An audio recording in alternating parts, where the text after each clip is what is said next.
pessoal, sejam muito bem-vindos a mais um episódio do Diálogos que Desafiam. Eu sou Carol Viegas, responsável por marketing na TopTio e serei a condutora das conversas de hoje.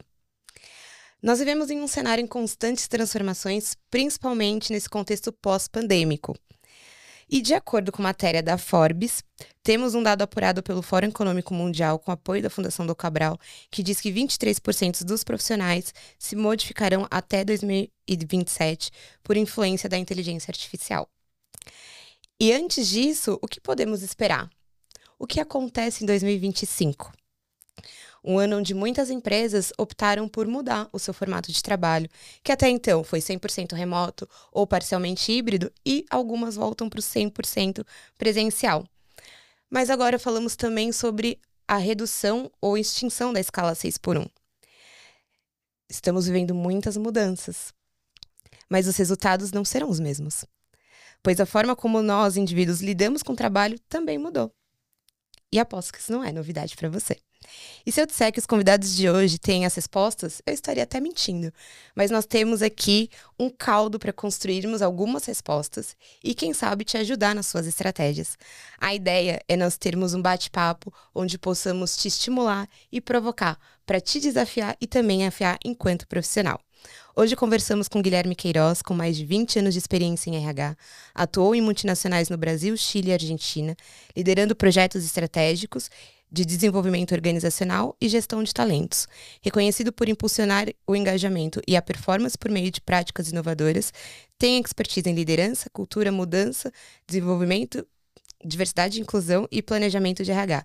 Atualmente é HR Director Latam na Gaderma. Seja muito bem-vindo, Guilherme. Muito obrigado, Carol. E junto conosco nós temos também Mariana Malaguti. Falei certo? Falou.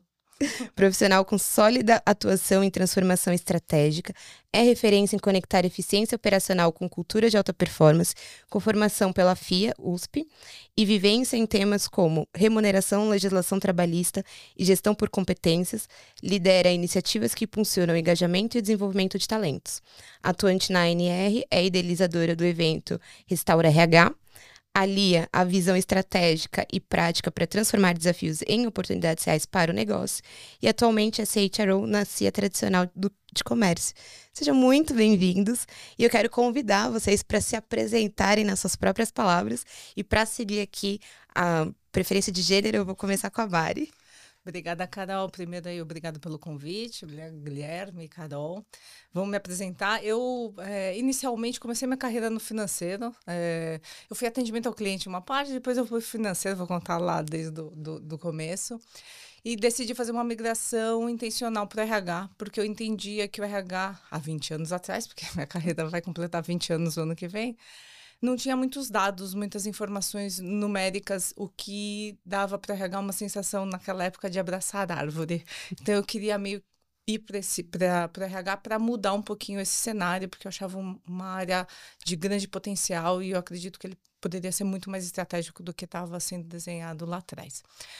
Há 8 anos eu fui convidada para ser diretora de RH na Companhia Tradicional, que é uma empresa de bares e restaurantes. Para quem não conhece, é uma empresa que tem várias marcas, como Pizzaria Brás, Original, Pirajá, o Issi Brasserie, o Astor, Bar do Coffee. Então, a gente tem diversas marcas. Quem quiser pode procurar.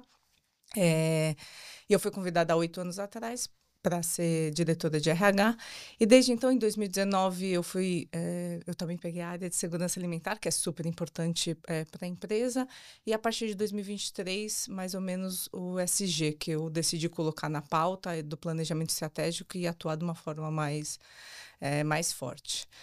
Desafio, pensando, né, que você falou do 6x1, a gente tem esse grande desafio e também tem o desafio que a gente quer colocar o sistema B dentro da companhia, então a gente está num processo aí longo de avaliação de todos os nossos pontos. Eu acho que posso resumir dessa maneira. Obrigada, seja muito bem-vinda. Guilherme? Não, legal. Primeiro, obrigado, Carol. Legal, Mari, a gente está junto aqui nessa conversa, nesse bate-papo. Eu também comecei lá atrás, também no final dos anos 90, 99, onde eu fiz meu primeiro estágio. Tive uma sorte de ter uma excelente primeira chefe da Unilever, entrei no Unilever, então em RH também sempre trabalhei no RH, então desde que comecei minha carreira. E o RH sempre foi aquela área que as pessoas sempre comentam, até hoje, né? Tem aquela área, chegou o cara do RH, e eu sempre quis fazer como é que a gente posiciona e coloca o RH como uma parte importante dentro da companhia. Então, acho que isso é uma das coisas que me move desde lá atrás, quando eu entrei no RH. Então, tive boas escolas no início, trabalhei na Unilever, trabalhei no Citibank. Pelo Citi, eu fui morar no Chile, tive uma passagem rápida pela Argentina. No início dos anos 2010, por aí, voltei para o Brasil, passei por uma corretora de seguro chamada Willis. E aí foi quando eu entrei no mundo farma, foi quando eu entrei na Eurofarma, uma farmacêutica nacional também de grande porte. Fiquei ali 1 ano e meio. Quando eu entrei na Roche, uma farmacêutica suíça, onde eu passei 9 anos, metade na farma, depois numa divisão de diabetes care. E há 4 anos atrás, um pouquinho, fui convidado para fazer parte da Galderma, para cuidar da América Latina e também do Brasil. E a Galderma é uma empresa suíça que nasceu em 1981, né, uma joint venture da Nestlé e da L'Oréal.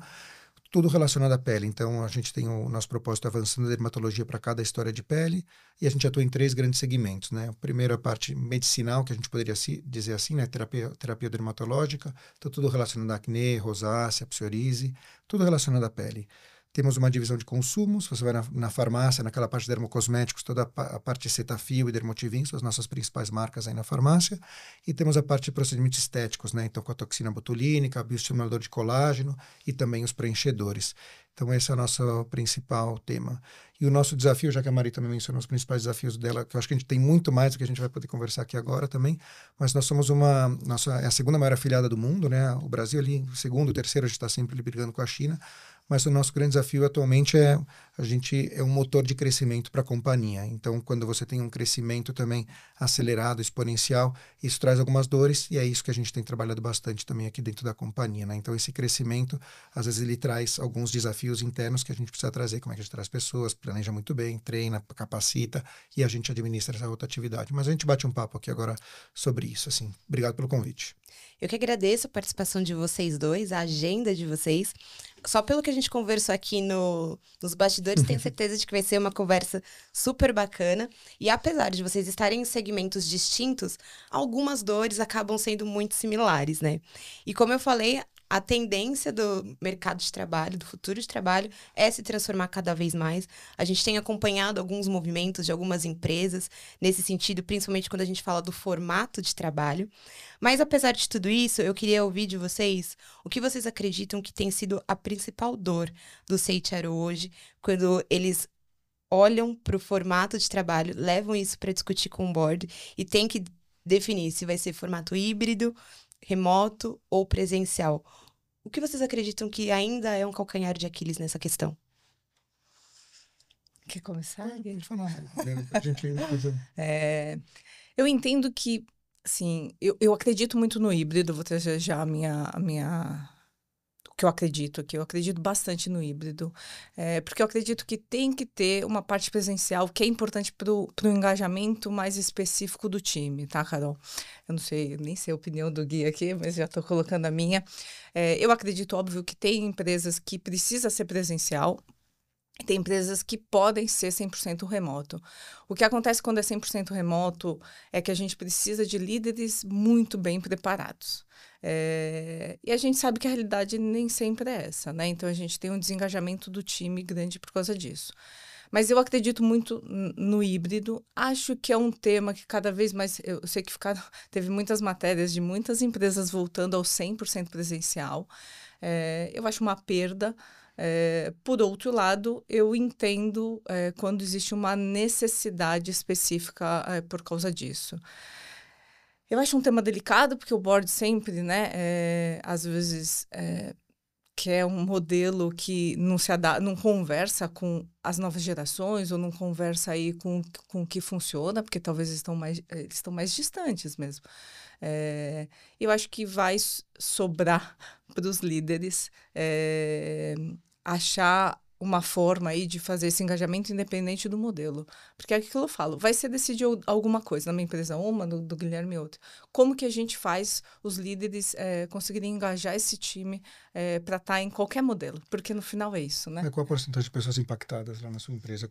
Porque, logicamente, os garçons, o pessoal que trabalha nos restaurantes, não tem como fazer home office, né? Mas qual que é a porcentagem corporativa? É bem pouco. A gente tem em torno de 100 pessoas no corporativo. Então, a companhia tem 1.500 funcionários. Quase, a gente está está em 1.500, até o final do ano a gente acha que vai estar em 1.600 as lojas que a gente vai abrir, mas no corporativo eu tenho pouco, só que a gente lá trabalha bem presencial, porque é bares e restaurantes, né, não dá pra gente fazer de outra forma, né, o cozinheiro tem que estar lá cozinhando, então o meu mundo desse modelo, seja híbrido, presencial ou remoto, é um mundo pequeno, né, porque nas operações eu não tenho como fazer, é o modelo 100% presencial.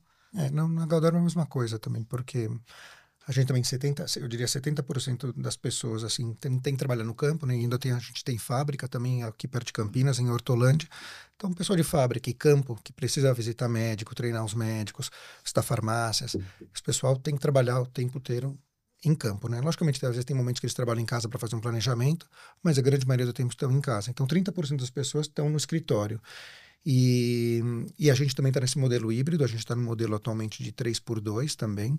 Começou uma discussão muito forte no corporativo, justamente a gente fazer uma volta de 4x1 e até 5 vezes presencial. Veio uma discussão muito forte, a gente até agora atrasou essa decisão, já comunicou todo mundo que em janeiro de 2027 a gente vai para o modelo 4x1. Porque o que acontece? A gente também tem um impacto, a empresa cresceu tanto, a gente não tem nem espaço nos escritórios para acomodar todo mundo se a gente tivesse que voltar todo mundo 4x1. Então a gente está nessa discussão. E o modelo 3x2 tem funcionado muito bem para a parte do corporativo no escritório. E aquilo que você falou, assim, a gente depende muito da gestão e o que a gente tem que trabalhar é justamente nesse trabalho com os gestores, né? Tem que tratar as pessoas como adultos, assim. Então eu acho que a grande discussão é essa. E as pessoas do escritório, a grande maioria, trabalham por algum objetivo, algum projeto, algum trabalho. É esse acompanhamento que a gente precisa acompanhar e fazer muito forte. E as pesquisas até mostram, né, Mari, que agora, hoje em dia, assim, mais de 50% das empresas já estão voltando para o presencial e ainda tem essa outra metade num sistema híbrido remoto. E a outra pesquisa que é interessante também é o board, a alta gestão, quer que os funcionários voltem presencial. E os trabalhadores, quando você pega a pesquisa, eles não querem voltar e preferem com esse modelo híbrido, né? Ainda mais em cidades como a nossa, né? Uma capital, as pessoas levam às vezes 2 horas para poder chegar. A cidade não é a mesma para todo mundo, né? Tem aqueles que vão de carro, é uma coisa, os que não vão de carro. Então, a gente precisa entender, e às vezes para você ir para o escritório e passar o dia inteiro no Teams, não vale a pena, né? Mas eu acho que, e o que eu tenho visto de discussão, pelo menos em geral, esse tema da volta ou não volta, Mari, não sei se você tem visto com seus colegas também, é que isso, geral, depende muito do próprio dono ou da própria autogestão para definir qual que é o modelo. Então, essa discussão do comando e controle e vir para uma gestão mais moderna, acho que essa é a discussão que a gente precisa começar a ter, onde o trabalho precisa ser feito. Eu preciso ver você no escritório mesmo para ter produtividade ou não? Eu acho que essa é uma discussão importante. E o que a gente precisa fazer é ter bons espaços, bons escritórios, mesa para todo mundo, um bom espaço, um bom ambiente. E, principalmente, eu acho que a gente até vai discutir um pouco mais sobre isso, é ter boa gestão, assim, fazer com que todo mundo merece ter um bom gestor, né? Porque, em geral, é isso, por isso que as pessoas às vezes deixam as companhias. As pesquisas também mostram isso, mas a gente fala mais sobre isso. Exatamente. Em um dos episódios a gente falou bastante sobre a liderança e como muitas vezes a pessoa diz adeus para a companhia justamente porque o relacionamento dela com o líder não era o ideal. E aí eu vou até pegar o gancho de um dos episódios que a gente teve, que foi sobre a geração Z, que é uma geração que já é nativa digital, já chega num mercado de trabalho que é pós-pandêmico, então muitos tiveram contato com o trabalho remoto. Como que a gente faz para atrair essa galera num modelo que tem o presencial, às vezes 3x2 ou 4x1? Pode começar, Laura. Eu vou voltar também, acho que de novo, para o tema de gestão e essas novas gerações. A gente sabe que as novas gerações, agora elas veem um mundo diferente, acho que a gente tem muito para aprender com eles também, e a gente tem aprendido também com eles, até passado a exigir também esse melhor tipo de gestão dentro da companhia, né? O que a gente precisa ter com eles também? Então, logicamente, de novo, uma boa gestão, que vai dar autonomia, que vai ensinar. Mas eu acho que por isso que essa parte importante também de como balancear esse tema escritório no escritório para as pessoas aprenderem. Hoje em dia você é um estagiário, imagina você entra num estágio e já vai para a empresa e o gestor está remoto, ninguém está no escritório. Esse balanço é muito importante ter. Então, a gente até tenta fomentar com que os estagiários vão para o escritório para a gente poder ter esse melhor contato, né? Mas, de novo, ter uma boa gestão, ter um bom ambiente, você ter uns bons sistemas e ter uma forma atrativa deles poderem ter essa autonomia, poder essas entregas hoje em dia e ter essa gestão. E tem muitas empresas hoje em dia que já estão até fazendo essa mentoria reversa. A gente ainda não fez isso na Galderma, mas pode ser um projeto no futuro, fazer essa mentoria de 50 a mais com as gestões mais jovens para a gente poder aprender um pouquinho mais. mas eu volto. Uma boa liderança, um bom espaço, um trabalho que traga propósito, né? A gente discutiu muito de propósito, também acho que você já deve ter até feito algum episódio sobre isso, pelo que eu tenha visto, do tema do propósito, onde o jovem, hoje em dia, ele precisa ter essa conexão com a empresa, né? Então, você sentir que ela é uma empresa sustentável, que ela traga conexão, que ele se sinta parte dela. Então, todo esse conjunto faz com que a gente consiga trazer mais a geração Z, mas eu não falo nem só da geração Z, eu acho que todas as gerações, estamos todos aprendendo também com eles e como é que a gente cria esse melhor ambiente de trabalho. Perfeito. Eu particularmente não gosto de colocar as pessoas na caixinha, né? Eu acho que tem um pouco... Não gosto dessa questão de geração Z, é X, Y, e gosta de isso ou não gosta de trabalhar, porque a gente escuta bastante, né? Dos líderes. Os líderes vêm, às vezes, reclamando que a geração Z... eu concordo bastante com o Gui. Eu acho que a gente tem que achar a forma, independente da geração, e o propósito... O que eu vejo muitas vezes, e é um trabalho que a gente tem que fazer com a gestão, com os líderes, é como que você engaja essas pessoas, independente da geração, né? Então, para quem tem times grandes, né? Lá na companhia a gente tem times grandes, tem gente de 19 a 60, 65.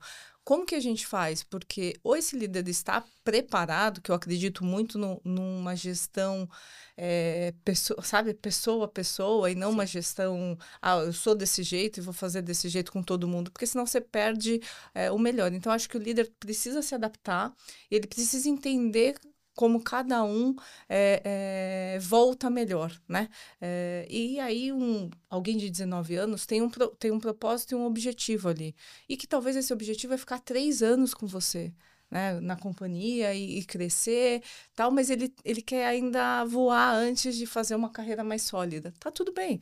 Como que você vai dar as ferramentas para ele crescer e ter esses 3 anos, os 3 melhores anos que ele tiver ali, para em algum momento, caso ele queira voltar, ele volte. Lá na companhia a gente tem muita gente que volta, que sai para o mercado e volta. Eu sou um caso, tá? Eu trabalhei na companhia, saí, e fui convidada a voltar. Então, eu acho que é muito disso, sabe? De você fazer uma boa gestão, de você ter boas práticas, e dessa pessoa querer voltar, ou essa pessoa querer ficar com você e entregar o melhor naquele momento. Porque também não adianta a pessoa ficar lá porque ou não consegue outro emprego, ou porque, é isso que eu tenho, e não entregar aquilo. Então, você tem uma baixa também de produtividade no time, desse engajamento, que também é ruim. Então, acho que tem uns pontos, mas eu particularmente não gosto de colocar as pessoas na caixinha, tá? Mas, Maria, mas eu acho que você falou uma coisa muito legal, que é mais do que o de eu reter os talentos, como é que a gente faz, eu acho que é como é que a gente faz para engajar eles, né? Porque a gente não retém ninguém, o que a gente tem que criar são esses bons ambientes.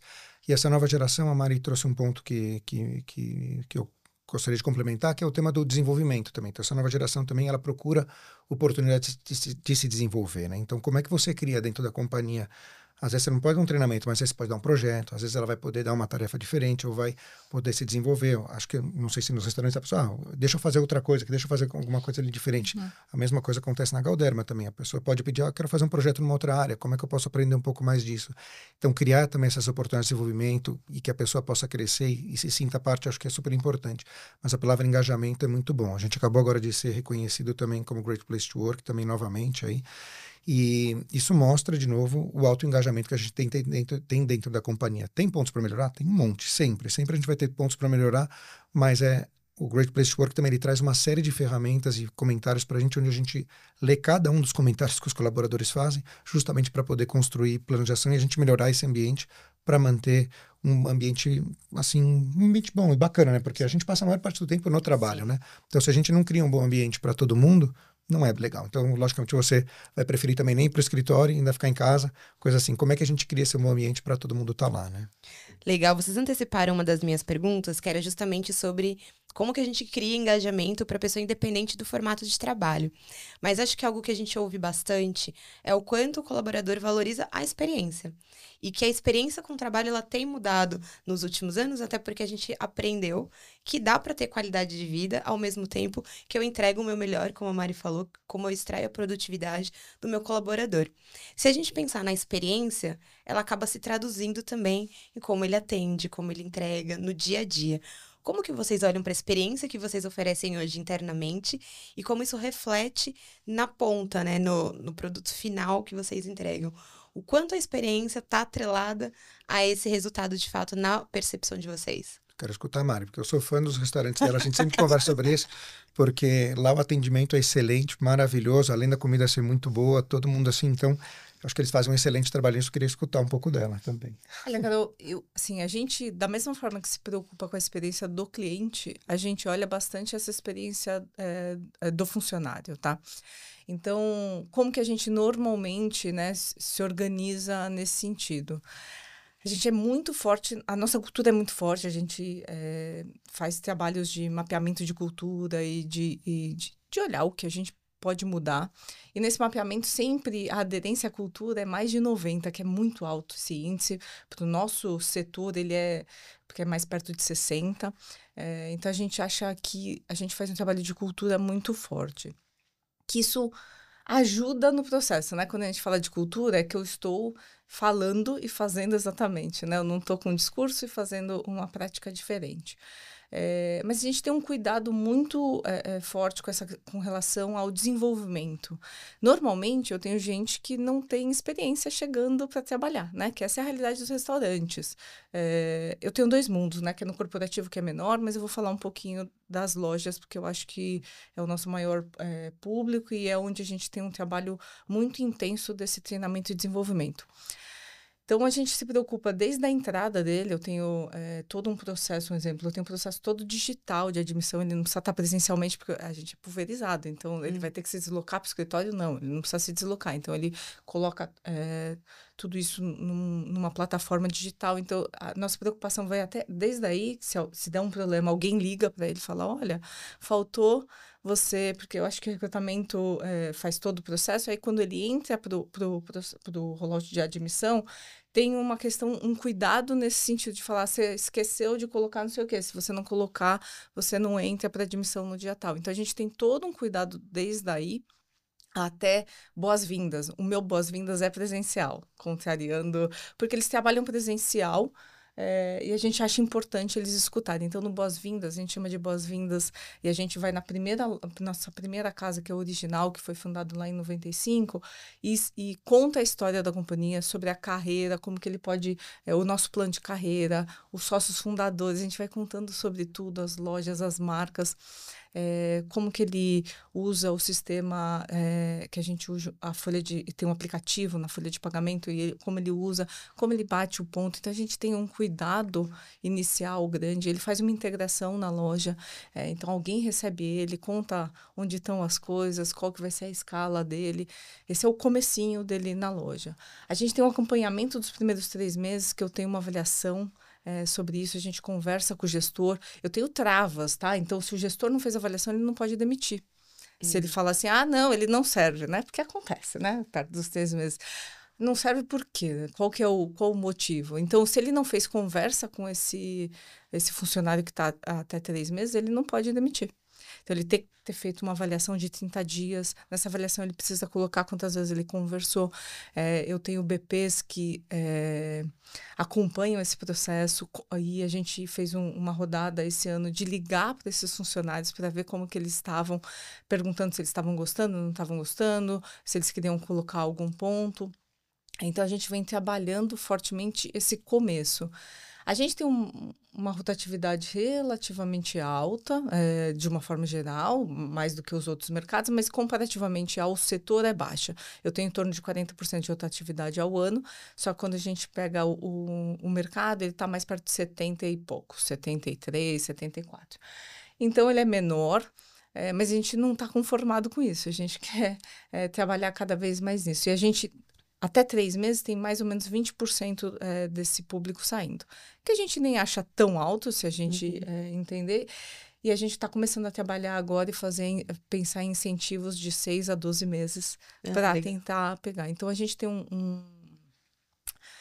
a gente tem um evento lá, a gente não chama de competição, é um evento onde todas as lojas têm um programa de excelência, eles precisam cumprir, e quem tiver mais pontos ganha essa competição, tem uma parte de recompensa, tem uma parte de reconhecimento, é super legal. Então, a gente está mudando, por exemplo, essa pessoa de 3 a 6 meses, ir nesse evento, porque não é que todo mundo pode ir, né? As lojas precisam estar abertas, para ele entender a grandeza que é a companhia. Porque às vezes vai trabalhar em restaurante e acha que é só aquele restaurante. E a gente precisa mostrar para ele o quanto a empresa é grande, o quanto a empresa é sólida e dá carreira. Porque hoje o nosso índice de promoção é muito alto, porque eu tenho muita oportunidade. Eu acabei de abrir uma loja no Pirajá, um Pirajá lá no Galeria, que é lá em Campinas. Eu vou abrir uma loja agora, a gente chama restaurante de loja lá, só para entender. A gente vai abrir uma Brás aqui no Alto de Pinheiros, uma Brás enorme, muito bonita. Até convido vocês, quando a gente for inaugurar, eu convido todos vocês para vocês irem lá. E quando eu cresço, os funcionários crescem juntos, porque aqueles que estão preparados, que a gente deu condições, óbvio, a gente tem um banco de talentos, a gente faz programas de desenvolvimento gerenciais todo ano, a gente tem um programa de multiplicadores, onde alguns funcionários treinam uma turma na jornada de atendimento, em toda a técnica de serviço, a gente tem técnica de bandeja, um exemplo. Então, a gente tem muito treinamento lá. E aí ele vai crescendo. Eu tenho gente que começou como Cumim é o ajudante do garçom, tá? E que virou gerente. Eu tenho gente que começou como encarregado de manutenção e abastecimento, que é aquela pessoa que recebe os produtos nas lojas e tal, e que hoje é gerente. Então, eu tenho uma carreira, para quem quiser, né? Muita gente não... Eu lembro quando eu fiz a minha pós-graduação, alguém perguntou, nossa, mas é profissional esse setor? Eu falei, né?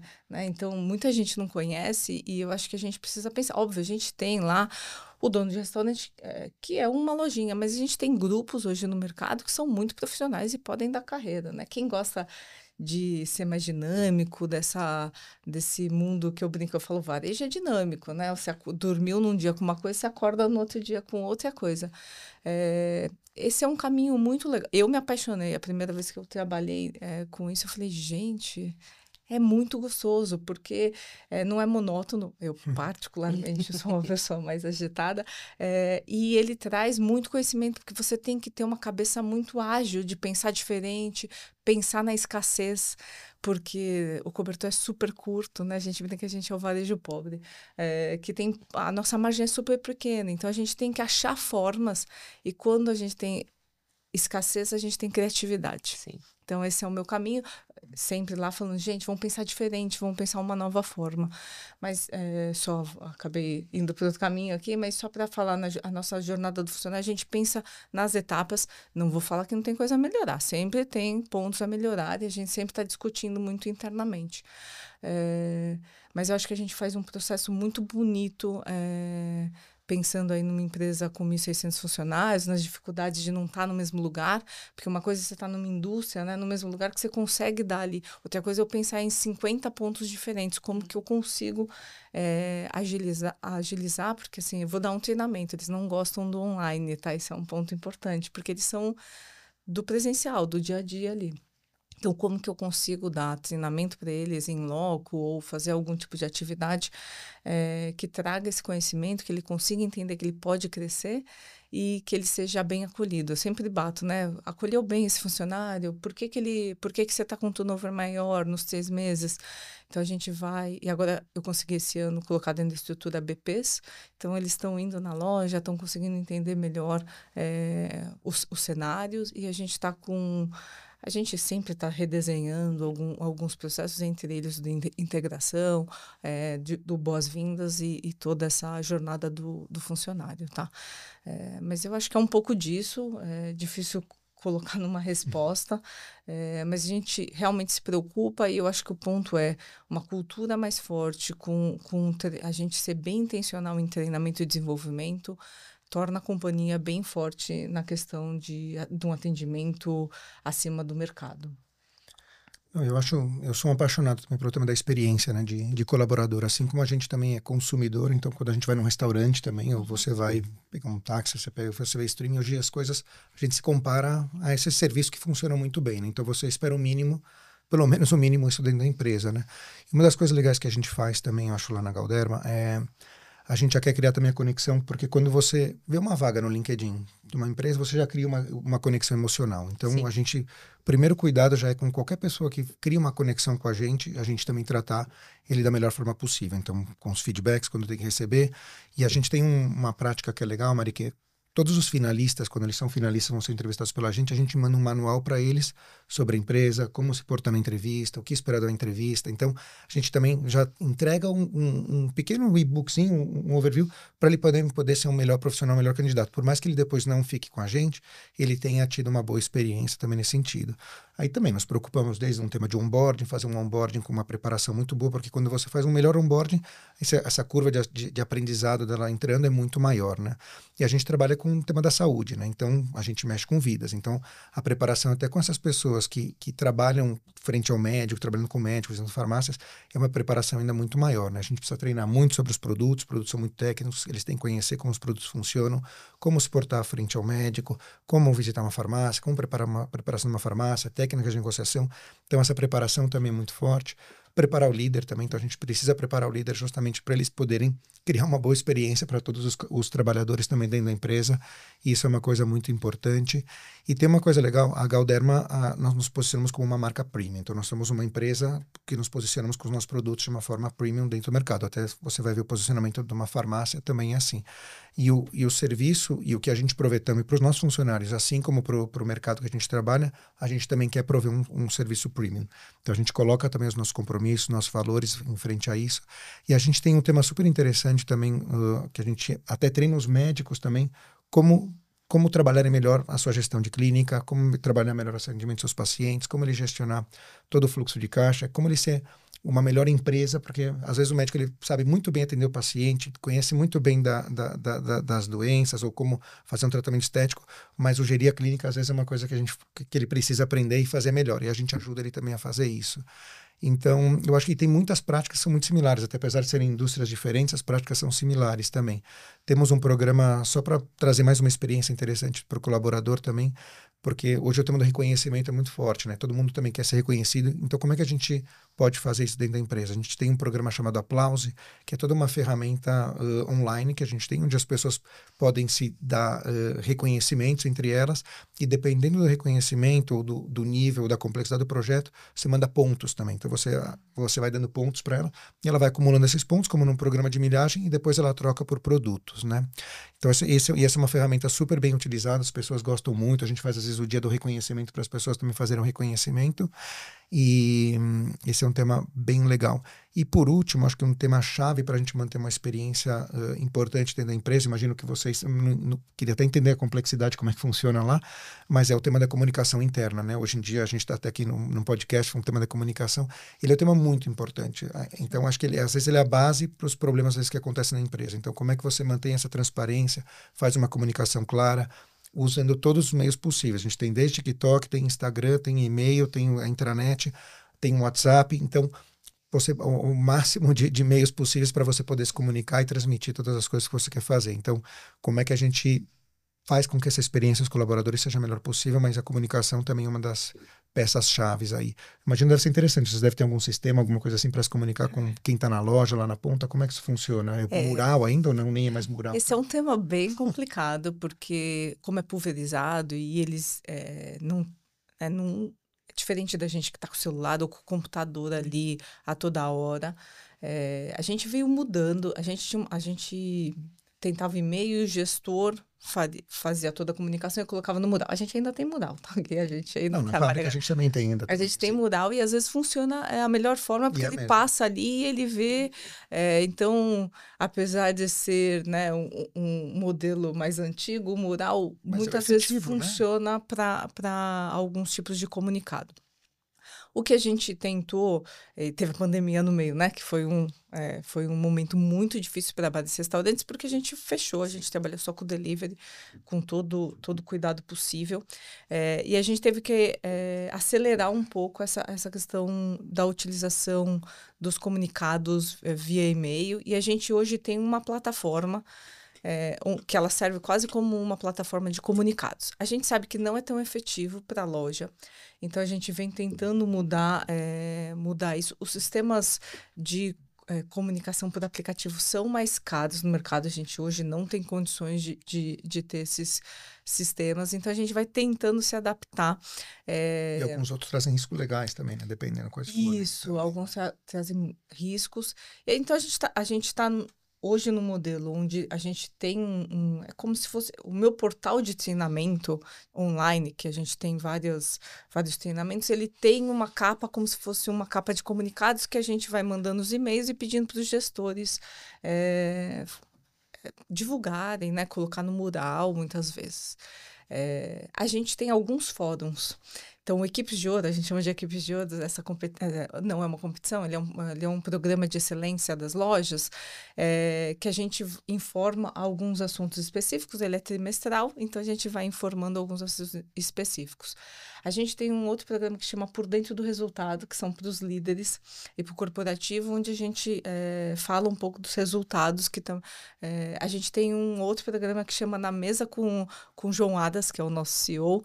A gente não chama de CEO para poder atingir a ponta, porque nem sempre eles conseguem fazer nessa tradução, então a gente fala muito do João ou do presidente, né, para trazer um pouco para a realidade deles, onde a gente passa o que está acontecendo na empresa também. Então, a gente tem alguns fóruns que a gente trabalha e essa comunicação a gente está no momento que a gente está testando. A gente acabou de ter uma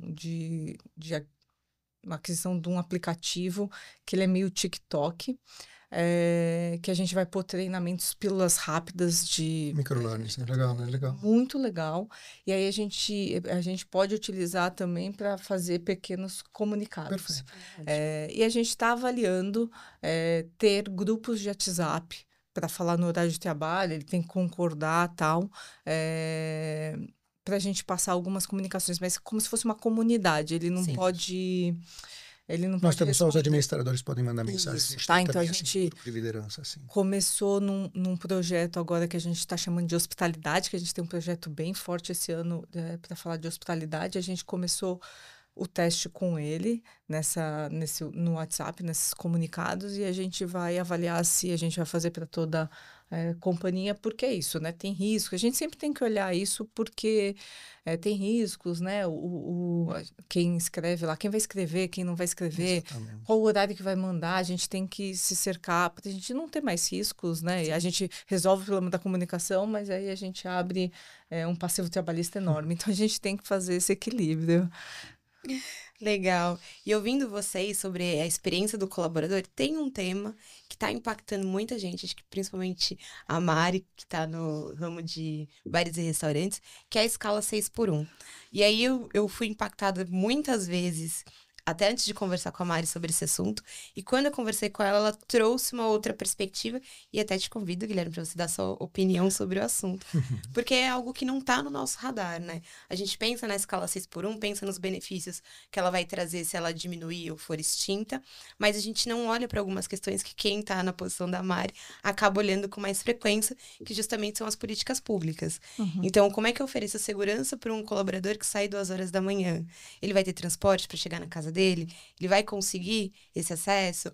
Ou para uma mulher que tem uma criança pequena, vai ter uma rede de apoio para ela? E a gente está falando de creches mesmo, que vai oferecer esse suporte, essa tranquilidade de que enquanto ela está no trabalho, tem alguém olhando pela criança dela.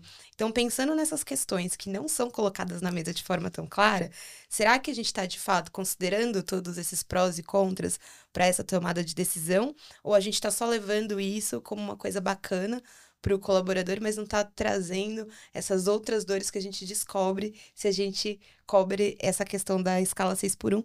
E eu queria ouvir vocês sobre essa questão. Se temos 6x1, eu vou deixar bem para a Mari mesmo, que é muito mais a realidade dela que não minha realidade. Boa. E a gente aprende um pouquinho com ela, porque esse tema está muito em discussão, né? Eu acho que tem muita coisa para ser discutida. A gente estava discutindo, né? Talvez venha um modelo 4x3, o que vem. Mas eu acho que hoje em dia eu gostaria até de escutar muito a perspectiva dela, porque não é uma realidade que a gente vive, pelo menos com a escala 6x1 lá na Galderma, Mas queria entender um pouco o que vocês têm discutido, pensado. Sei que ela faz parte de vários grupos, até de restaurantes, coisas assim. Então, acho que esse é um tema que deve estar muito em pauta por lá também. Né? O mercado está discutindo bastante sobre a escala 6x1, o mercado de uma forma geral, outros restaurantes. A gente conversa. Eu participo realmente do grupo da ANR, que é um grupo estratégico de pessoas, onde tem restaurantes que a gente acredita que são parecidos e que... Tem a mesma gestão, né? Tem um RH mais estratégico, porque a gente, óbvio, tem muitos que tem um DP, né? Isso. Não tem um RH estratégico. Então, a gente vem conversando bastante sobre isso no mercado, nos grupos de trabalho. Tem muita gente já fazendo teste. Então, de uma escala até 6x2, porque não se fala sobre isso, porque eu sei que o 6x1, mas o 6x2 dá a capacidade de você ter uma folga rotativa. Isso talvez ajude no dia a dia, dele ter um sábado e um domingo. Então, está se discutindo muito 12x36, 5x2. Então, eu acho que até modelos, né? Será que um modelo onde trabalha assim, mais o final de semana? Porque a gente gosta de ir no restaurante, né? E normalmente, ou a gente gosta de ir no restaurante, principalmente sexta, sábado e domingo, ou quinta, sexta, sábado e domingo, aí os mais... e a gente vai almoçar nos restaurantes, né? O Guilherme várias vezes me manda, tô aqui no Pirajá e tal. Então, a gente gosta de ter o restaurante ali aberto no final de semana. Então, baseado nisso, o nosso público de final de semana, que é o maior público, como que a gente, ao mesmo tempo, eu consigo dar qualidade para esse funcionário sem ter uma escala que a gente não consegue sustentar. Porque eu acho que também a gente tem um ponto, né? As empresas trabalhavam assim, não estou falando que tem que ser assim, mas tem que dar um tempo para elas estudarem para ver o que cabe dentro daquela escala e dentro até de todo o processo tá bom, eu vou ter mais funcionários. Eu tendo mais funcionários, eu tenho que pensar numa escala diferente, eu tenho que pensar... a gente tem que lembrar que os funcionários ganham gorjeta no nosso mercado. A gorjeta fica pulverizada. Então, será que eu vou ter profissionais que vão querer ficar se a gorjeta for menor? Porque a gorjeta é dividida, né, gente? É um bolo que eu divido em X partes. Se eu tenho mais funcionário, vou dividir... a fração é menor. Então, a gente precisa fazer um estudo sério, né, e responsável, como eu acho que a grande maioria dos melhores restaurantes estão fazendo. Eu acho que tem muita gente já fazendo testes. A gente lá na companhia vem fazendo estudos e a gente vem tentando encaixar. A gente já fez um teste lá atrás 5x2, deu um probleminha, a gente vai voltar, tentar fazer de novo.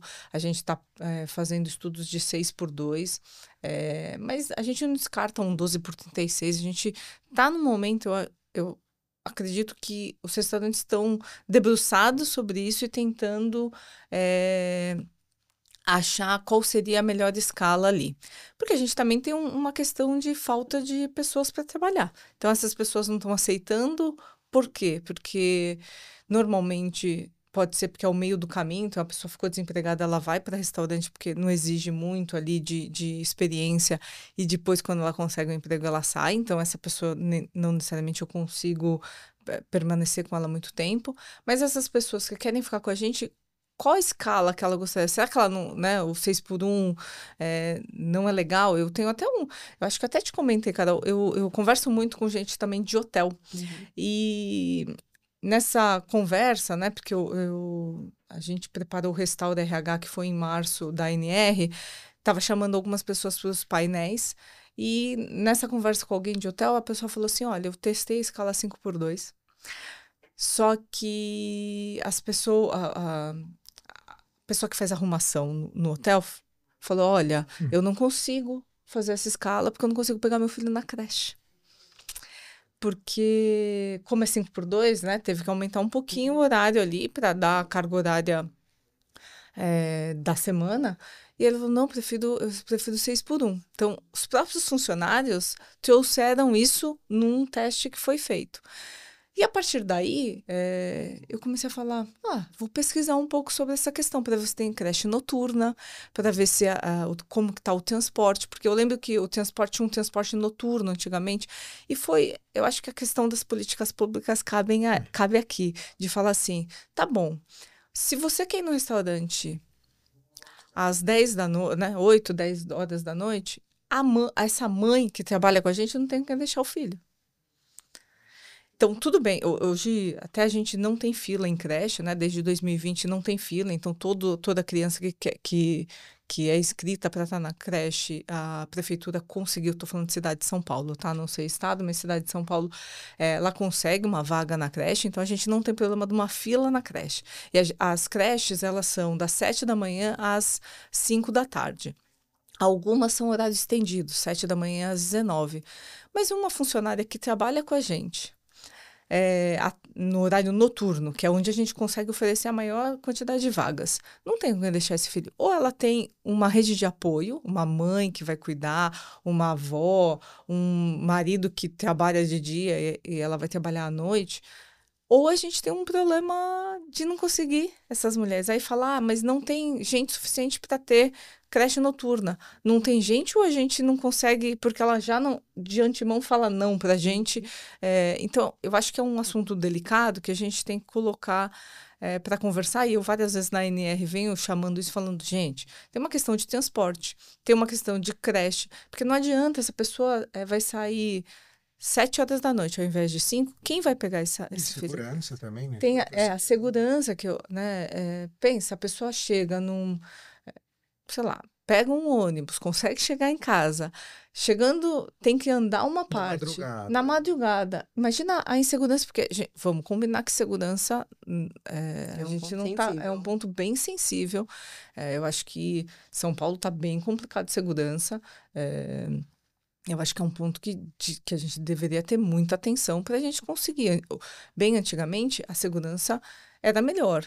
E aí a gente conseguia. Essa pessoa não tinha tanto medo de transitar. Nós mesmos não tínhamos tanto medo de transitar, de ser sequestrado porque tem um celular e o celular tem o aplicativo do banco, porque antes não era assim, né? Ou você tinha dinheiro na carteira. E um cartão ali. Hoje em dia... tudo. Então, tem muita gente que não tem aplicativo do banco no celular para não correr esse risco. Tem muita gente fazendo. Mas imagina essa pessoa chegando lá numa zona mais periférica e tendo que andar 10 minutos para chegar na casa dela. Se ela não tem a sensação de segurança, se é uma mulher, principalmente, porque a gente tem que colocar aqui os pontos das mulheres também, ela nem aceita o emprego. E aí eu não fecho a vaga com mulheres porque...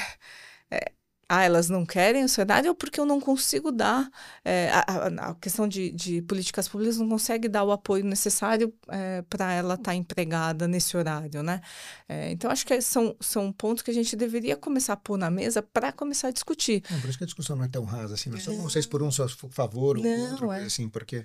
Nossa própria legislação trabalhista também é super complicada também, nesse sentido de, às vezes, em vez de facilitar muitas vezes o acesso ao trabalho, a própria liberdade de escolha dos trabalhadores, ela às vezes até complica tanto pelo lado da empresa como pelo lado do trabalhador. Então essa discussão é muito mais profunda, né, Maria? Dá para ver assim que ela tem impactos tremendos e o funcionamento principalmente do seu tipo de indústria hoteleira e as que usam muito da escala 6x1 também. Então, eu acho que o Guilherme está super correto, ele não é raso. Não adianta a gente achar que a gente vai descobrir a solução aqui falando, não, a solução é só a escala. A solução não é só a escala.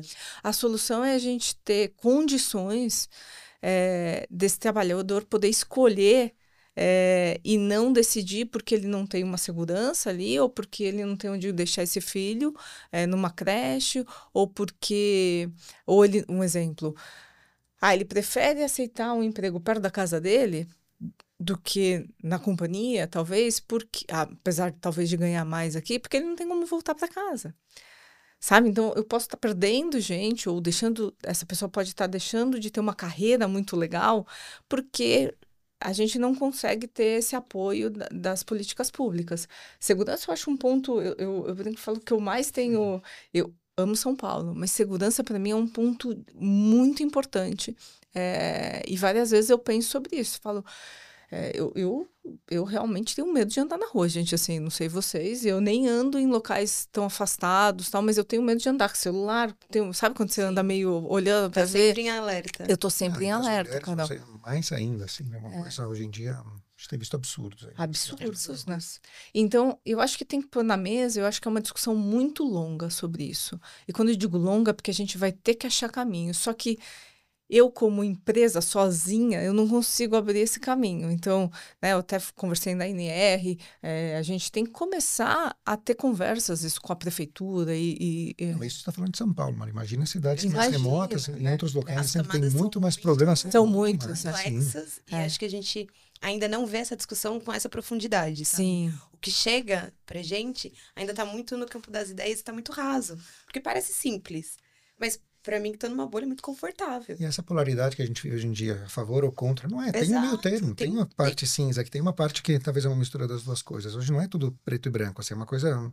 Essas discussões, por isso que eu falo, ficam muito rasas muitas vezes, né? Mas a rede social é rasa, né, Gui? A rede isso. social, ela é rasa. Eu acho isso, mas tá bom, vamos sentar e conversar? Isso.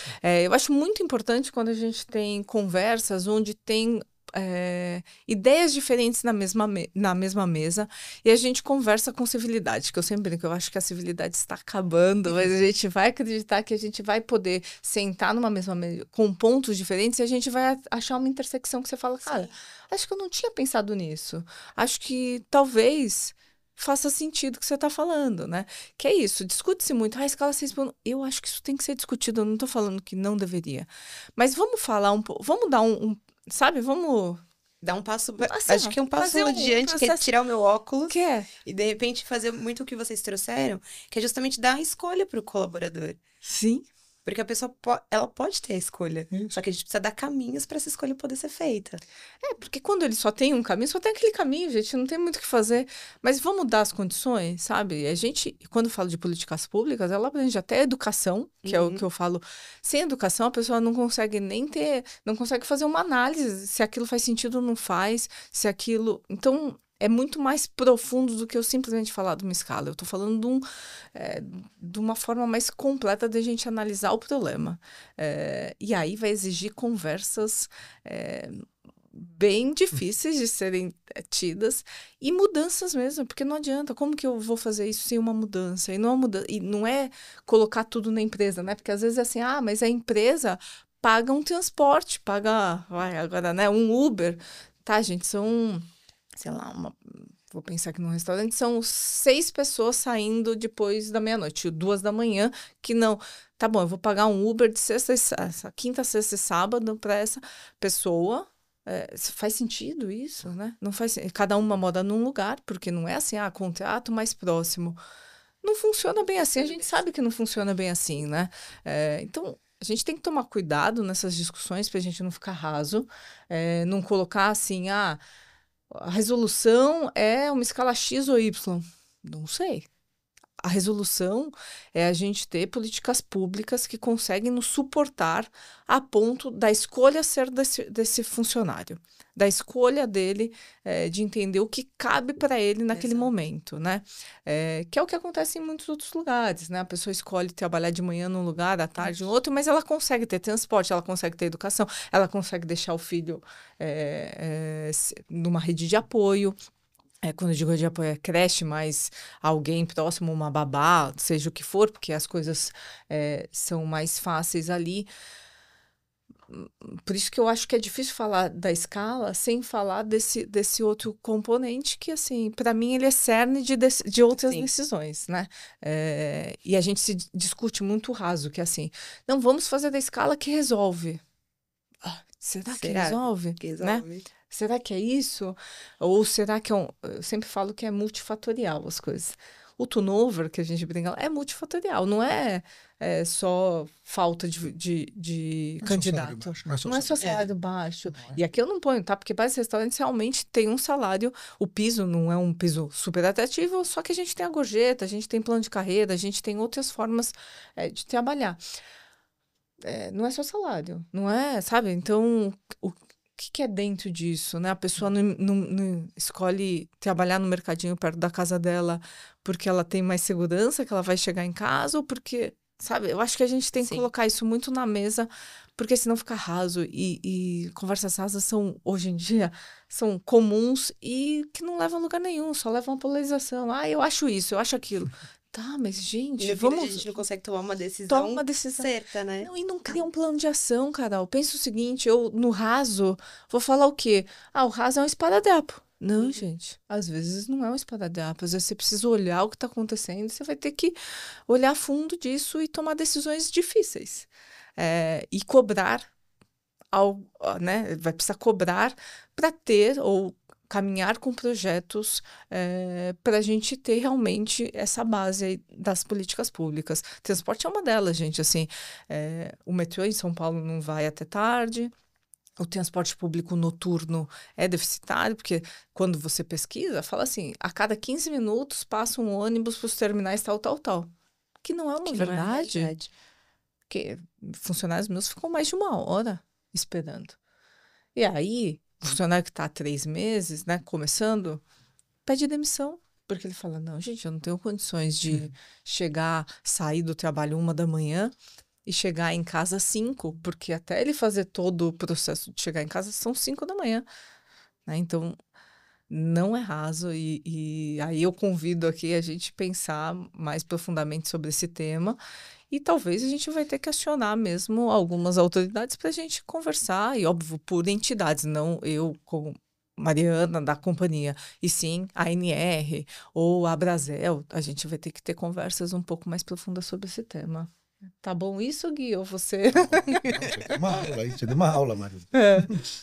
E acho que uma aula é necessária, porque muitas vezes a gente esquece que tem outros contextos e outras camadas que precisam ser avaliadas de fato e pesquisadas e entender se faz sentido ou não. Muito obrigada. Imagina. E convido você que está nos assistindo a deixar sua opinião sobre esse tema também.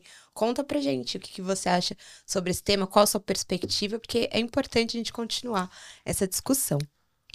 E aí, no começo da nossa conversa, logo na abertura, eu trouxe um dado do Fórum Econômico Mundial que aponta que até 2027 a gente vai ter uma transformação nas funções por conta da inteligência artificial. Porém, se a gente olhar para 2025, a gente vê que os colaboradores já estão mudando, e muito em função daquele equilíbrio que a gente descobriu que dá para ter, e está sendo ensinado inclusive pela geração Z, que coloca isso como um input.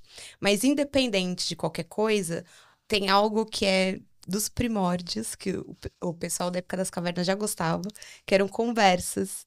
E a gente sabe que conversas encurtam distâncias, né? O Guilherme falou no começo que eles já pensam em fazer uma mentoria reversa, que não é algo que está concretizado, mas já é algo que já foi ventilado de alguma forma. E queria ouvir de vocês como que vocês enxergam a mentoria, que nada mais é que uma conversa onde um profissional com mais expertise, experiência num assunto, vai conseguir transmitir seu conhecimento para outra pessoa que está começando, que de repente está no olho do furacão de um desafio e precisa resolver, e às vezes uma pessoa de fora consegue ter clareza, uma visão mais clara sobre o que de fato está acontecendo. Como que vocês acreditam que programas de mentoria podem somar a experiência de colaboradores e até mesmo impulsionar a estratégia de vocês? Eu posso contar só um pouquinho, Mari, Lógico. da experiência que a gente teve lá na Galderma. A gente faz uns 2 anos atrás, a gente fez um programa para toda a liderança da Galderma na América Latina, e um dos componentes que a gente colocou dentro do programa, então ele começava um programa que você fazia uma análise, né, uma autoavaliação para se conhecer, recebia um pouco dos feedbacks, e a gente ia trabalhando com esse acompanhamento ao longo desse programa de liderança. E no final dele, mas no final a gente começou já a partir da metade, a gente assignava alguns mentores. Então a gente fez mentores, como era um programa da América Latina, a graça dele é que você tinha mentores da alta liderança para toda essa outra camada de gerencial, com gestores e líderes de outros países. Então eram mentorias formalizadas, ou seja, primeiro a gente preparou todos esses mentores que seriam mentores, né? Então a gente fez uma escolha de quem seriam esses principais executivos para serem os mentores, preparamos eles e formalizamos um programa justamente para que essas conversas acontecessem, né?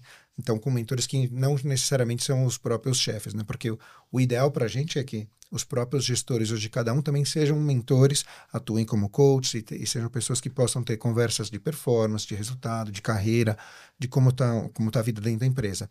Mas voltando para o programa de mentoria formal, esse foi um programa muito legal, que você sempre traz aspectos bem positivos, logicamente, pela troca que você traz, trazer um diferente ponto de vista e trazer uma conversa estruturada, né? Eu acho que a graça da mentoria é isso, você colocar estrutura numa conversa, né? Então, você faz a primeira conversa, vai ser mais uma exploratória, na segunda você já discute mais o problema e começa a pensar no plano de ação. Então, você faz uma conversa estruturada com alguém que vai trazer talvez algum ponto de vista diferente. Então, a mentoria eu acho que é uma das ferramentas que nós temos que pensar para a nossa área e sempre atuar nesse sentido. Eu acho que é uma ferramenta muito boa, que é até diferente do que coach, né? Eu acho que quando a gente está falando de mentoria é justamente até poder dizer, instruir, dar a sua opinião, trazer um pouco mais o outro para o que ele deveria fazer, né? Então, acho que é fundamental e uma excelente ferramenta.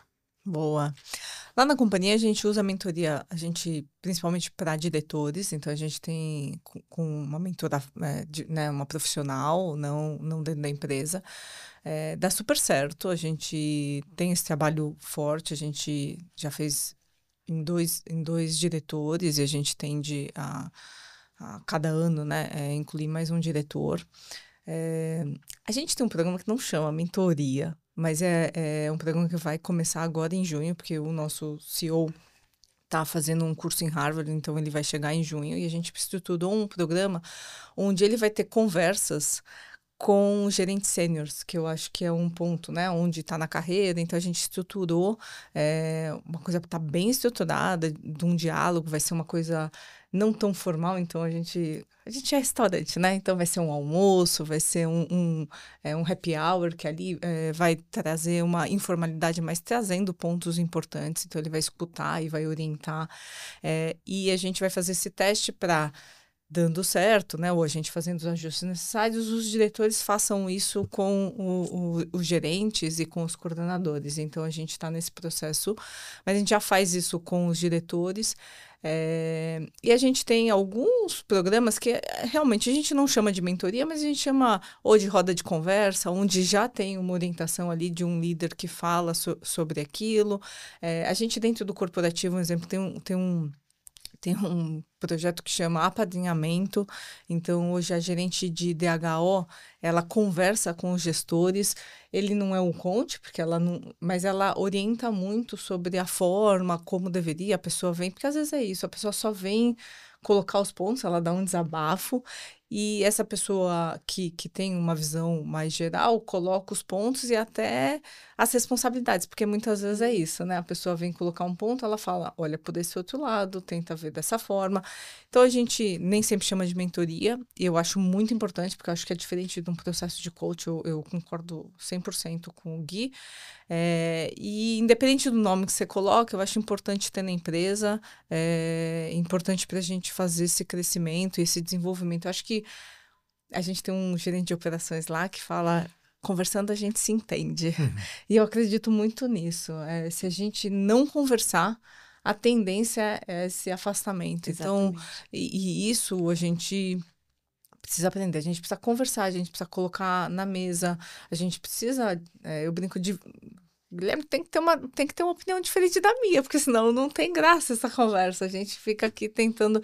Então, eu acho muito importante essa conversa, você trazer outro lado, você falar, olha, pensa dessa outra maneira. E eu acho que isso que vai fazendo a gente crescer, porque a gente não quer pessoas que só concordem com a gente ou só tenham a mesma visão, porque não traz em você uma reflexão. E nem inovação. Nem inovação. Então, quando você senta, você se abre, você é vulnerável, né? Porque você vai estar contando, vai contar... Você automaticamente tem que estar aberto também para falar, olha, acho que da forma que você fez, talvez não seja não a correta, não vou colocar correta, mas a mais legal. Talvez, se você for por esse outro lado, você tenha um resultado melhor. Eu acho que nas mentorias, nas conversas, porque para quem não quer chamar de mentoria uma conversa, mas tem que ser estruturada, né? Tem que ter... a gente tenta deixar o mais estruturado possível, a gente consegue esse caminho. A gente não chama tudo de mentoria, tá, Carol? A gente, às vezes, inventa uns nomes diferentes. Lá a gente gosta de inventar nomes diferentes. A nossa avaliação de desempenho não chama avaliação de desempenho, vou confidenciar. A gente chama de SEI, como estou indo. Ai, então, a gente põe nomes... Porque a gente quer atingir esse público da loja. Então, a gente acredita muito, sabe, em criar nomes, em criar coisas que realmente... A gente está mais tradicional, a gente usa check-in. A gente também aqui com os gestores, os colaboradores, tem uns check-ins. Então, logicamente, tem aqueles 3 momentos formais do ano, né? De fazer o objetivo, feedback no meio do ano e avaliação final. A gente quer que durante o ano eles tenham também outros check-ins mais informais, mais rápidos, justamente para ter esse tipo de conversa, que é a conversa que eleva, né? Mas, Mário, eu estava lembrando aqui de uma coisa, Carol, que eu tenho uma experiência para contar também com a Talk to You, que eu acho que é legal também. Na empresa anterior, que era a Roche Diabetes Care, a gente estava num programa que chamava Novos Horizontes, onde era uma empresa... A gente estava passando por um momento de transformação digital, com todo o novo mundo chegando. E a gente estava buscando justamente um parceiro que pudesse ser mais tecnológico e pudesse trazer mais possibilidades dentro do nosso programa de liderança. É um programa ali para 30 pessoas e a gente queria oferecer mentoria para eles num modelo que fosse diferente. E a Top 2 era o início ali da Top 2 que era bem bacana. E o que foi legal? Porque ali a gente dava liberdade, então, em vez do RH ter que ficar liderando, quem eu escolho, quem é o mentor, tudo isso aí não. O colaborador, ele entra na plataforma, de acordo com a necessidade que ele tinha, aí ele aparecia um leque de mentores possíveis e ele agendava com isso aí para se conhecer até ele poder escolher o mentor que ele queria. E foi uma experiência que funcionou para a gente muito bem. Então, isso que foi bem legal. Porque eles trazem desde a pessoa que, sei lá, tem um homem-peixe lá, até uma pessoa diferente que é um bombeiro, um nadador. Então, tem diferentes tipos de perfis que você pode discutir, conversar com gente, foi bem legal. Então, naquela época, quando a gente implementou, foi muito legal. Eu estou falando no final de 2019, quase pandemia de 2020. Mas foi muito legal a experiência que a gente teve com a Top 2 You. E a gente melhorou bastante coisa na experiência, inclusive a possibilidade de uma inteligência artificial te ajudar a escolher um mentor. Isso. Então, Muito tem bastante legal coisa. isso. Inclusive, se vocês quiserem, depois a gente pode marcar Perfeito. para falar mais sobre isso. Nossa, obrigada, Gui. Você Ele é super legal. Ele é Muito super legal isso. Isso me lembra. Eu tô passando por uma mentoria, mas num outro programa, não sei se vocês conhecem o IVG, que é um instituto bem de RH, né? E eu participo do Nós por Elas, que é um programa, um grupo de mulheres aí. mentoria para mulheres. Eu estou passando, e eu lembro que na minha conversa, né, que você tem que ser entrevistada para ver se eles fizeram diversas perguntas e fizeram match com uma mentora que também... E realmente, gente, esse match deu muito certo. E eu acho que é isso, né? Um pouco dessa habilidade de entender onde vai dar match para... Porque senão a mentoria também não anda, né? Sim. Fica aquele negócio, a pessoa não tem, ou é muito... É um perfil muito diferente que não consegue despertar. Então, a gente tem que achar aí um ponto de interseção. Não, e esse é um programa muito legal que ajudou. Por exemplo, hoje em dia a nossa presidente é a Lígia Santos. Ela começou na empresa mais de 20 anos atrás como representante comercial, lá no Belém do Pará. Nossa, que legal. E hoje ela é nossa presidente. E esse é um dos programas também que ela participa. Então também que é super bacana, assim, como o tema da mentoria ajuda no crescimento da carreira e ele é importante nesse visão de crescimento. Então, e é uma história muito bacana que a gente tem dentro da empresa também, né, desse crescimento profissional. A mesma coisa que se fosse quase, começou como Cumim, você falou Cumim? Cumim, depois virar um dia presidente da companhia. Uma coisa muito legal, né? Muito bacana muito de você ter essa história e você ver que você tem essa possibilidade também dentro da empresa. Né? Você consegue materializar, né? Total. Porque às vezes a gente fala, tem possibilidade de crescimento, mas você não enxerga isso. E aí você mostra isso de forma muito prática, desperta até mais motivação, eu acredito. Legal. Gostei, cara. Depois me apresenta isso. Com certeza. A gente falou sobre o futuro do trabalho, trouxe aqui algumas possibilidades de formato, de escala, mas a gente sabe que tudo tem camadas, ajustes, revisões, e assim como uma obra de arte em constante criação. Se as lideranças são curadoras de uma nova exposição, quais elementos não podem faltar nessa construção para garantir relevância, inclusão e sustentabilidade nas relações de trabalho? Pergunta profunda, hein, Gui? Vamos lá. Meu Deus, isso a gente tem que pensar aqui também, né? Bastante. Mas, de novo, eu acho que ele vai muito conectado com o que a gente vinha falando aqui, né, Mari? Como é que a gente prepara essa liderança para esse novo mundo que vem chegando? Né? Acho que a gente está aprendendo, né, bastante. Né? Se a gente for falar até, vamos supor, da inteligência artificial agora. Uma coisa que a gente vem aprendendo junto e vem se transformando junto com ela. A gente não é uma empresa de tecnologia, então como é que eu incorporo essa nova tecnologia a nosso favor e como é que a gente explora isso? A gente ainda está engatinhando nisso. As pessoas estão começando a explorar, entra no ChatGPT, entra no Copilot. A gente tem até um Copilot que é só nosso da empresa para poder usar dados da empresa.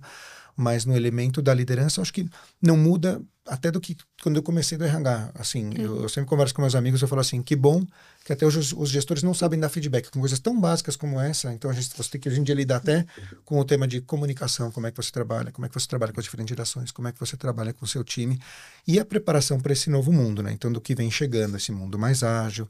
Então, a gente está agora com um programa de novo. A gente acabou de lançar um programa chamado Programa 360, também liderança. Então, onde esse gestor também ele vai receber uma avaliação com os diferentes elementos que a gente entende que são importantes para a nossa organização. Ele se autoavalia, o chefe avalia, os pares deles também o avaliam, e depois é montado um programa até, vamos dizer, quase a medida para ele entender quais são os pontos que ele tem que trabalhar dentro desse programa de liderança. Então, eu acho que depois cada empresa também vai ter um pouco da sua realidade, do que é preciso para esse profissional. Mas hoje em dia, a gente precisa de um líder justamente que vai saber engajar, que vai ter uma boa leitura de cenário, que saiba se comunicar muito bem, que seja resiliente. Hoje em dia, por mais clichê que tudo isso possa parecer, no RH a gente usa muitas palavras clichês, mas o tema da resiliência, de transformação, de se adaptar. A adaptabilidade hoje é um tema muito importante também. E aí eu acho que a gente pode citar mais elementos aí com a Mari, mas é que tem tanta coisa hoje em dia que o gestor hoje em dia fosse quase que esperar dele ser um super-herói também. Então, e tem uma outra parte que eu acho que também não é só do líder também. Você como colaborador, qual é a sua responsabilidade também, né? Tem aquela outra palavra clichê que é o accountability, então também, qual que é a sua responsabilidade dentro de tudo isso? Às vezes a gente acaba colocando tudo no gestor, mas também onde é que está a nossa parte nessa contribuição dessa construção, dessa relação, do que a gente tem construído dentro da empresa, né? Então vai um pouco por aí. Esse é um ponto importante, porque eu acho que foi desconstruindo essa questão desse funcionário que não se responsabiliza, sabe? Coloca tudo no gestor, achando que... E aí as empresas começaram a achar que era... o gestor tem que ser um super-herói. E, na verdade, não é, né? Ele vai ter vulnerabilidades, ele vai errar. O importante é ele refletir e corrigir isso. Lá na companhia, a gente acredita muito no como. Mais importante que o resultado é o como. Porque a gente o como está muito ligado aos nossos valores. E a gente entende que ele é importante porque é a forma como ele vai conduzir as coisas. Para ele chegar num resultado X, não adianta ele de qualquer jeito. Ele de qualquer jeito vai entregar durante 1 ano. Tá. E como sustenta no segundo ano? Como que a gente vai sustentar sem o como correto? Então, a gente tem várias conversas sobre isso, porque às vezes o número tá lindo, né? O número que chegou ali tá lindo, ele, de alguma maneira, entregou todos os projetos que ele tinha que ter entregues, mas aí ele faz o como errado, e no primeiro ano é difícil você conseguir ver esse como errado. Então, a gente tenta focar muito... Como que você está fazendo? É o jeito correto? Como que você está preparando? Porque assim, como está sendo sustentável com esse time, preparando esse time? Ele não faz nada sozinho, né? Ele vai criar um ambiente nada. extremamente tóxico ali, né? Não vai conseguir... Depois a colaboração vai ser essencial. Ele precisa dos outros também para chegar no resultado. Né? Então, a gente tenta falar muito sobre o como dentro da companhia, que às vezes o resultado não vai chegar com o como correto no primeiro ano, e a gente tem que olhar o porquê e ir tentando... corrigir os pontos, mas que a gente não pode abrir mão desse como, desses valores que são muito importantes para a companhia. Um dos valores lá é gente que gosta de gente. A gente lida com muita gente, eu lido com cliente, com funcionário, então a gente precisa, quando eu digo gostar, a gente está falando aqui a gente está falando, você tem que gostar de falar com as pessoas, você tem que gostar de transitar, você tem que conseguir ter uma comunicação, né? Vou aqui, converso com um, converso com outro. A gente não é uma empresa de tecnologia, não é todo mundo lá no computador fazendo seu programando alguma coisa, não é isso. O gestor que não quer fazer gestão, né? O gestor que não quer fazer gestão. Esse é um dos seus papéis, esse não é só entregar o resultado ou fazer a tarefa que você tem na sua área. Você também tem um papel de gestão, de ter conversas difíceis, conversar, desenvolver seus colaboradores. Às vezes não querem aceitar isso. Exato. Então, isso é uma questão de escolha também. E às vezes até as companhias também muitas vezes erram colocando pessoas numa gestão que não deveriam ser gestores. Isso pode acontecer também. Às vezes essa aposta que acontece também, que às vezes não dá muito certo, né? E eu acho que conversa difícil é um dos pontos que eu acho um tema de muita atenção, porque gestor não quer ter conversa difícil. Notícia boa, todo mundo quer dar, Todo mundo quer dar. A gente brinca lá que assim, o RH mandou. Quando você vai conversar com o funcionário, fala, não, mas por que o RH mandou? Eu falei, não, o RH não Para dar notícia ruim é nossa culpa sempre, né? Para dar notícia boa da promoção, todo mundo quer dar. Para dar a notícia que ele, sei lá, tá fazendo alguma coisa que não deveria e tá errado e precisa corrigir, o RH mandou. Esses dias eu até estava conversando com a minha gerente de administração de pessoal, que ela falou, o pessoal estava batendo ponto errado, alguma coisa assim, no corporativo. A gente tem home office. E aí o pessoal estava tirando foto de umas formas bem assim, ou no Uber, ou no, sei lá, na cama. E ela falou, Mari, como pode, né? Aí eu tenho que falar com o gestor não olha o ponto. Eu falei, não. Ele tem a responsabilidade de olhar, ele não olha, a gente vai lá, conversa com ele. Mas aí na hora desse gestor ir, ele fala assim, eu tô falando uma coisa bem simples, né, que é um ponto, eu não tô nem falando uma coisa mais complicada, de um feedback talvez mais duro que tenha que ser dado. Simplesmente ele falou pro funcionário, o RH está olhando o ponto, bate o ponto direito. Tipo, não é RH, na verdade não é o RH, né? O RH não é babá, eu sempre brinco, o RH não é babá. A gente eu não gosto daquilo, coisa do RH, não do RH, da companhia. É da companhia. Tem coisas que são da companhia. Tem coisas que até o RH vai liderar, mas tem muitas ações que são da companhia, não é coisa do RH. Então É que nem cultura, né? Quando colocam pra gente, não, a cultura é da empresa, a cultura não é do RH. A gente A vai cultura, puxar, liderar o tema. a gente vai lidera, discutir, mas... tá tudo bem, a gente é guardião desse tema, Isso. tá tudo certo. Mas eu acho que é isso, o gestor também precisa se responsabilizar, né? Ele precisa entender, e eu acho que é isso, o erro são pessoas muito técnicas que não conseguem fazer essa mudança, e aí eu acho que a gente tem que fazer programas muito fortes, mas que, assim, o que eu vejo, eu brinco, lá em alguma palestra eu escutei assim, o RH vai morrer. Eu falei, meu Deus, o RH vai morrer, né? Vamos ver o que eles estão falando. E aí eles estavam falando que é isso, que os gestores vão ficar tão bons a ponto de não precisar ter RH. Eu não sei você, Gui, eu vejo essa realidade muito Não, faz distante. 25 anos por isso que eu te falei. O bom é que quando eu saí da empresa, eu perdi o emprego, pelo menos dá para trabalhar como consultor de feedback. Pelo menos sempre vai ter como ensinar pessoas a darem feedback, sempre vai ter campo de trabalho. Então é uma constante evolução, né? A gente sempre tem gente para aprender um pouco mais, né? Mas eu acho que é isso, a gente tem que preparar melhor os gestores têm que estar abertos também, porque eu vejo muita gente assim, não, eu estou fazendo aqui, estou entregando. Não, você está entregando, mas você precisa ter um time, esse time... E eu brinco, gestão de pessoas vai te dar trabalho, porque ele vai tomar provavelmente 60%, 70% do seu tempo, porque você precisa ter conversas. Quem não tem uma agenda mais ligada nisso... eu, sinceramente, eu não sei como é gestão, tá, Gui? Porque, assim, do meu time... Eu tomo um bom tempo na semana, assim, conversas individuais, feedback, falar de carreira. A gente tem lá os processos de carreira. E tem alguns que são mais naturais, né? Tem gente que já é mais natural, mas aquele que não é tão natural, ele tem que se esforçar um pouquinho mais. A gente sabe disso, mas ele tem as técnicas, tem como aprender e tem coisas que são simples, né? Eu acho que o grande tema é isso também. E a gente, como RH, junto com a área de recrutamento, seleção, desenvolvimento, é identificar também quem são essas pessoas e colocar numa sucessão correta aí e trazer essas conversas difíceis também, quando as coisas não acontecem.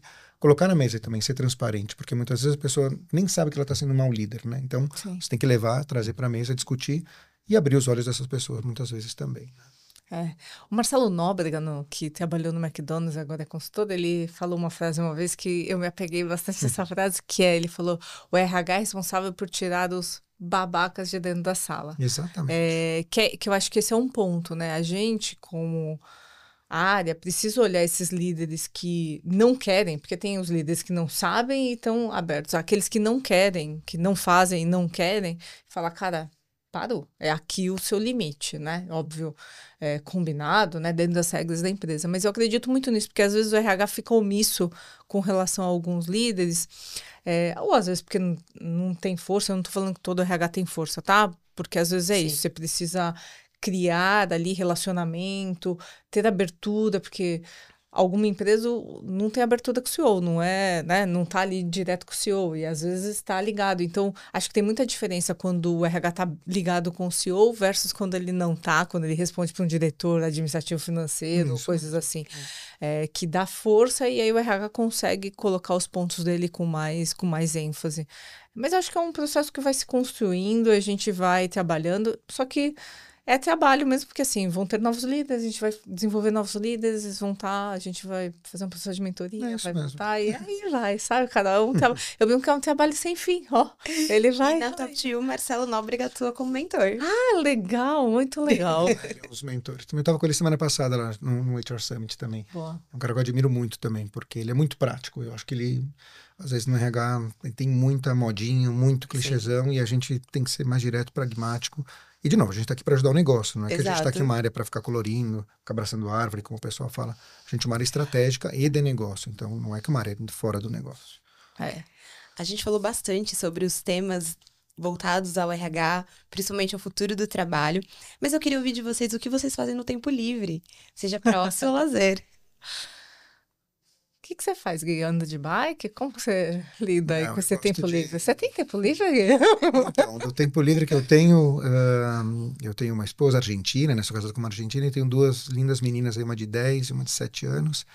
Então, o tempo livre ficar um pouco com elas também, tentar curtir ou tentar tirá-las dos aparelhos quando elas conseguem, porque elas também chegam cansadas da escola também. Então, às vezes também nem elas querem te ver muito disso. E para manter a cabeça no lugar, a minha terapia é correr. Então, eu gosto de correr, corro há mais de 15 anos. Então, isso é o que me mantém a cabeça um pouco sana. Acho que o tema do esporte é importante.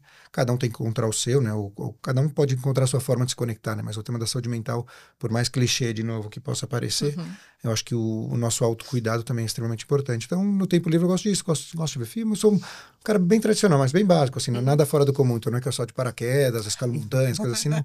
É uma corridinha ali no parque e curtir o tempo livre e tentar passear e viajar quando dá, né? Nada melhor que viajar e ter lindas experiências aí, aprender. E nada como um bom boteco, um bom pirajá, Boa. tomar uma boa cerveja e conversa com os amigos. Eu acho que isso nada melhor aí também, né? Boa. E você?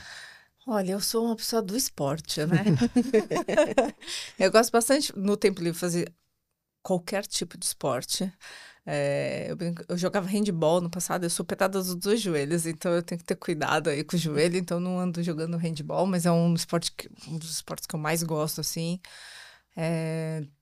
Então eu faço esportes, eu leio bastante, gente, assim, toda hora eu tô com algum livro, com alguma coisa. Eu participo do Clube do Livro também, que eu gosto, e são livros bem aleatórios, tá, gente? Não é livro do RH, são livros aleatórios. Mas eu gosto também, eu tenho meu marido, a gente gosta muito de assistir séries juntos, a gente fica assistindo, e a gente sai muito para comer, né? Eu trabalho nesse ramo, gente, eu saio muito para comer, então eu saio para Nós colocamos as dicas aqui embaixo nos comentários de onde comer, fora dos restaurantes da sua empresa, também que coisas boas também podemos ver para São Paulo aí. E me encontrar com os amigos. Eu acho que é uma receitinha meio básica, até para, né, saúde mental, conversar com outras pessoas. Gosto de ficar com meus sobrinhos, eu tenho meus sobrinhos que eu sou apaixonada, então eu gosto de ficar com eles, sentada, desenhando, pintando com eles, uma coisa louca. Eu acho que é isso, cara, assim, nada de extraordinário também, mas que me ajuda. O esporte me ajuda bastante e a questão dos livros me ajuda bastante a sair da nossa realidade aí, sabe? Quando te tira assim, um pouco, então ele me ajuda bastante nesse sentido. E você, Carol, faz alguma coisa diferente também? Sim. Seu tempo livre? O que eu você fazia gosta de luta, mas agora eu não Luta? posso por causa do meu joelho também. Cara. Mas eu não abandonei os esportes e a literatura. Voltei. A minha meta esse ano é ler mais e ficar pouco tempo nas telas. Tô conseguindo, já tô no 7º livro. Olha que maravilha! Tô muito super feliz. bom. Peguei um livro recentemente de 2018 que eu comprei. Aí eu comecei a ler as primeiras páginas, eu falei, não, acho que não é essa ideia desse momento. E aí eu peguei esse livro de novo, falei, vou dar uma chance. E não é que o livro era bom mesmo? Muito bem, muito Só bem. sou daqueles que começaram, em 500 livros começados. Tem muito livro começado. tem? É difícil terminar, mas pela característica pessoal minha, mas gosto de começar muito livro. Então, alguém comenta um livro, eu vou lá, puxo o livro, pego um livro, vou lendo.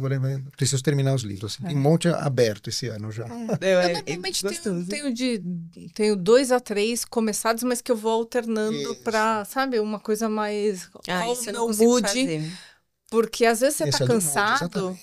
e você não consegue ler uma coisa um pouco mais densa, né? Então você tá mais cansado, você fala, ai, putz, esse aqui é um pouco mais denso. Escolher não ver tela também, que essa é a parte difícil. Não ver né? tela, Assim, porque às vezes você começa e vai e não para. Né? Eu tenho um ritual, gente, às 9 da noite. Eu coloco às 9 ou perto, quando eu terminar as coisas que eu tenho que fazer, eu coloco meu celular longe e eu... Então, a partir das 9, não adianta me ligar. É um bom Mas ritual é bom mesmo, e é uma boa prática, essa ir- técnica, exatamente. Porque no final você vai ficando na tela e você vai ficando ligado e aí Exatamente. você não consegue baixar, sabe, sua energia. Eu sou uma pessoa mais agitada, então se eu não fizer esse processo, a minha tendência é ficar agitada, não consegue dormir. Porque a hora que eu acordo, gente, eu pareço eu sou muito... Então eu preciso fazer esse processo, sabe, de desconexão um pouco para... Então eu tenho um BP que fala, nossa, Mari, você tem cerimônia até na hora de dormir? Eu falei, tenho, porque eu preciso, né? Porque ele fala que eu tenho muitas cerimônias, rituais. Aí eu falo, eu preciso preparar, eu tomo banho e tal, preparo meu chá, deixo meu chá, começo a ler, meu celular longe, e ali eu fico, sabe? E aí vai dando aquele soninho e tal, e eu vou dormir. Perfeito. Mas cada um tem que achar o seu jeito. Eu queria dar uma recomendação de livro, que é o que eu tô lendo, um dos que estão começados, que chama Potencial Oculto. Ele é muito bom, Carol, assim, um dos livros que fala um pouquinho sobre isso. Nós, líderes, temos que ver além daquilo que está aparecendo ali, porque muita gente precisa ser lapidada. E muitas vezes a gente deixa passar alguém muito bom porque a gente não presta atenção em diversos pontos ali. Então, obviamente, para a pessoa que está lendo também, acha vários pontos, fala, nossa, eu tenho um caminho aqui. E para os líderes, eu acho importante ler esse livro, porque abre a mente nesse sentido, sabe? De você não estar no automático, não olhar só o que está aparente, porque a tendência é essa, né? Você olha só o que está aparente e você conseguir enxergar esses pontos que estão ocultos mesmo. Achei muito bom o livro, estou quase no finalzinho. E quem me indicou foi uma pessoa que faz mentoria e eu achei que fazia super sentido. Mas a gente está chegando no final da nossa conversa. Vocês curtiram participar? Foi bastante, muito bom, sim. né? Passou rapidinho, sim. Foi muito gostoso. Obrigada mais uma vez pelo convite. Eu que agradeço. Eu fiz várias perguntas sobre a trajetória de vocês, perguntei algumas coisas sobre gostos pessoais, mas pra gente fechar aqui, se vocês pudessem escolher um talento que vocês têm pra dar de presente pro mundo, qual seria?